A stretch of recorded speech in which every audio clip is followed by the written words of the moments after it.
Sir sir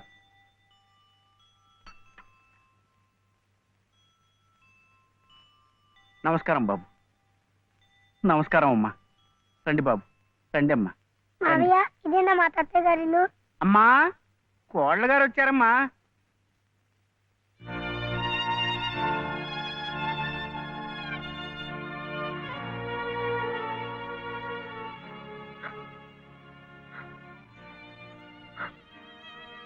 అమ్మా లలిత, లలిత,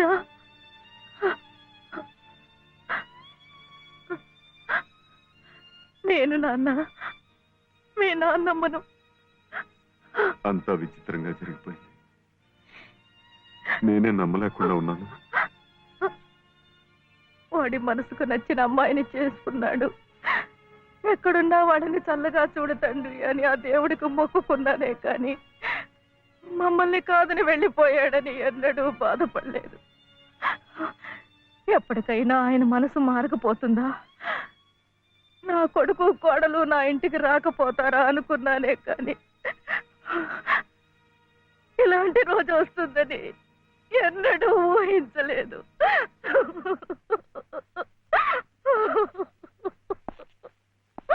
ఎక్కడికి, ఎవరికి? కోడలు గారు బాబు వాళ్ళు వచ్చారు. ఎవరి కోడలు?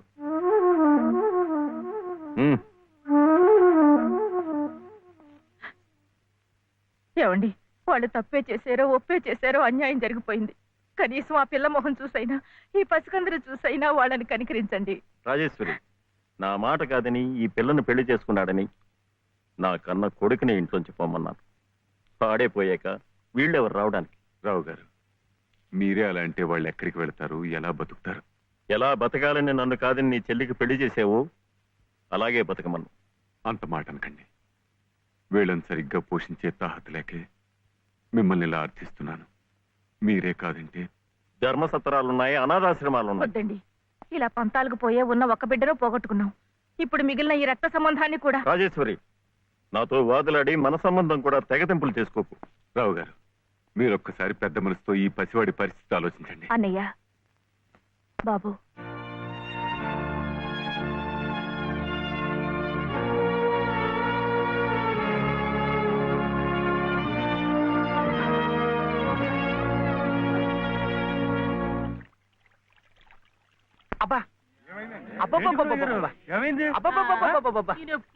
ఏమిటోనయ్యా చలపతి, ఇందాకటి నుంచి చూస్తున్నాను.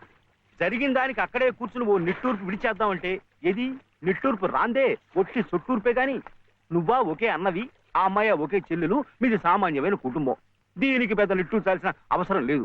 ఎందుకంటే దేశంలో కోట్లాది ప్రజలు మనలాంటి వాడే కాబట్టి.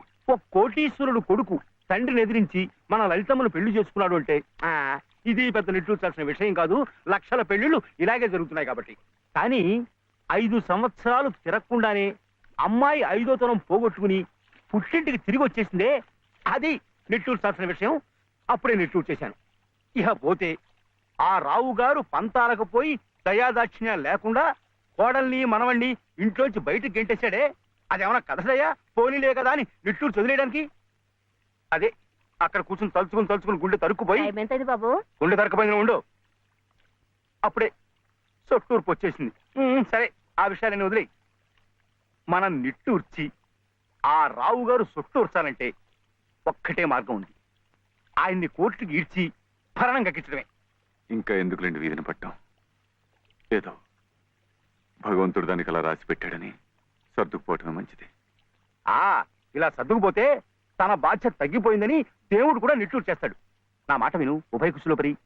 మైసూరెద్దు లాంటి మేల్జాతి లాయర్ని పెట్టి ఆ రావు గారిని గానుగలో తెరక చెక్కలా నలిపేసి భరణం పిండేద్దాం.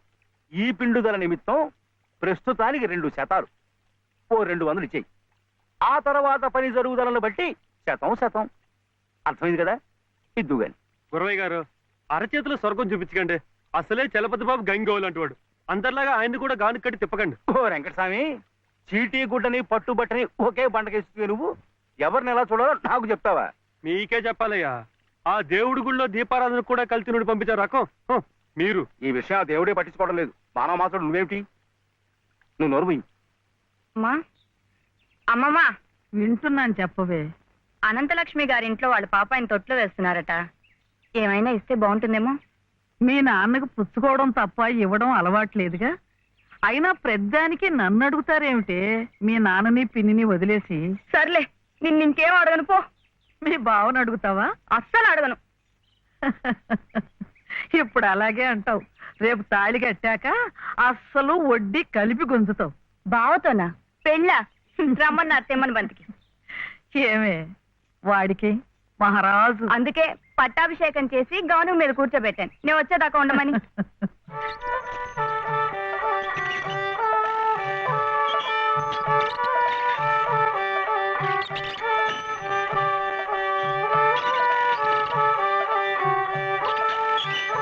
నా దగ్గర మాత్రం వ్యర్థ వేషాలు డబ్బు పంపిస్తేనే డబ్బా పంపించేది.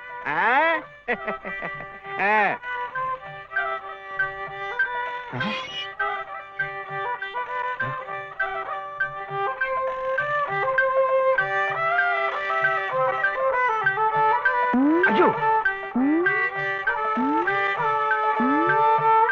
అమ్మో,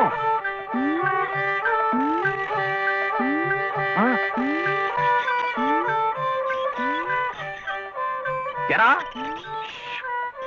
ఇప్పుడు దాకా పడుకునుండు. ఎవరు మెత్తగా చిట్టా? మరెవరు? ఎద్దు. ఎద్దా?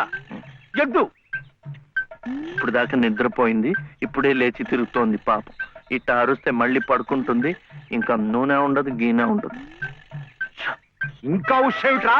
నీ కాళ్ళు చేతులు విరిచి గానుగలు వేసి చెప్ప. ఆగో ఆగో ఆగో.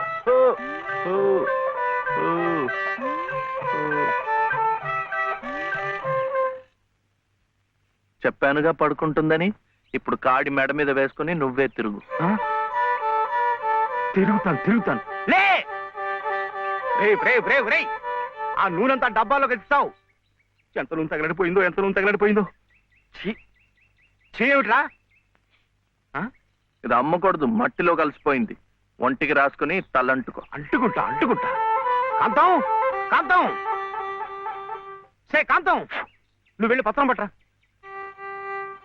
రౌతు కొద్ది గుర్రమని ఊరికే అన్నారటోయ్. బుర్రలేని వెధవ కూర్చున్నాడని తెలిసి అది వెనక్కి తిరిగి తెచ్చింది. ఇది అలవాటై రేపు నేను కూర్చున్నా వెనక్కి తిరిగి తెచ్చి నన్ను వెధవం చేస్తుంది. ఏమిటైది? నేను దమ్మన్నానా? నా నెత్తిరేసి కొట్టు. పత్రం కాదు, పత్రం, స్టాంప్ పేపరు పట్రా. మళ్ళీ సంతకం పెట్టాలా మావయ్య? అవును. నేను పెట్టను. ఎందుకని? ఆయనమ్మ పెట్టద్దంది. పెట్టకపోతే ఈ నష్టం ఎవరు భరిస్తారా? ఎవరు భరిస్తారు? డబ్బా నూనె ఖరీదని తెలుసా? 200. నీ బొంద. ఇది మీ నాన్న మీద జిడ్డావదం కాదు, ప్రశస్తమైన నువ్వుల నూనె. డబ్బా నూనె ఖరీదు 1000. 1000 రూపాయలు. 3 డబ్బాలకి 3000. ఇవో తీసుకో, పెట్టు.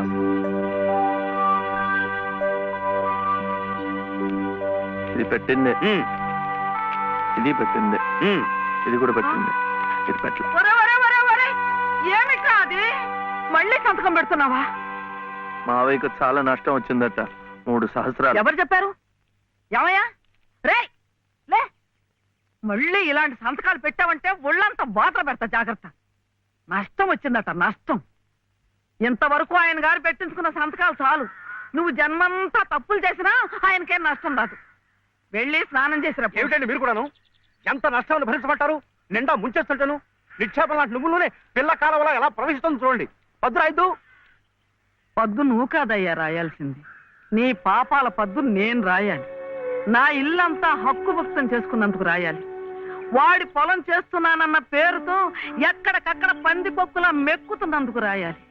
నా బిడ్డ పోయిన 3 నెలలకే మళ్ళీ పెళ్లి చేసుకుని మమ్మల్ని ఎలా హింస పెడుతున్నావని రాయాలి. అనంత గారు అనండి. ఇంతకాలం మీ ఇంటి కుక్క కాపలా కాస్తున్నందుకు మీరు అనాల్సిందే, నేర్పనాల్సిందే. ఊరికి ఎందుకంటారయ్యా? పాపాలు చేస్తుంటే అంటారు. మనిషికి ఒక మాట. గొడ్డుకో దెబ్బని. నన్ను గొడ్డంటావా? చూసువా, సతీ తులసి లాంటి దాన్ని నా నోటితో ఆ మాట అనగలనా? పిన్ని గారు సామెత మర్చిపోయారేమో అని. నువ్వు సతీ తులసి సరే. ఏమిటా చెప్తాను? ఇంట్లో ఎవరున్నారు?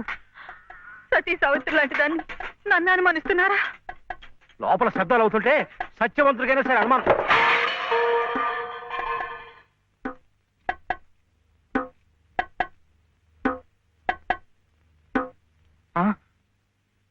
చూడు నాన్న, నీకు దిష్టి తగులుతుందని చాటుగా పలహారం పెడితే సీతమ్మ లాంటి దాన్ని నన్నే అనుమానిస్తున్నారు. రామచంద్రుడి కనుక అనుమానించానే ఏం తప్ప? నువ్వు రామచంద్రుడు కాదయ్యా, రావణాచంద్రుడు. ఆ విషయం తెలియకే బంగారం లాంటి నా కూతురు గొంతు కోసేసినాను. అవకాశం దొరికింది కదా అని నా ఇంట్లో తిష్ట వేసి మేసేస్తూ మీరే నా గొంతు కోశారు. సిగ్గు లేకపోతే సరి. సిక్కులేదని అమ్మ అన్నాడు. అవును నాన్న, నేను ఇప్పుడే గోదాట్లో దూకుసేస్తా. నీతో పాటే నేను చచ్చిపోతానన్నా. రా తల్లి. అగో, ఇదే ఈతల పోటీలు అనుకున్నారంటే ఒకళ్ళ వెనకాల ఒకళ్ళు దూకడానికి చావడానికిను. మీరెవరు చావక్కర్లేదు. మీరు ఇక్కడే బతికి చావండి, నన్ను చంపండి.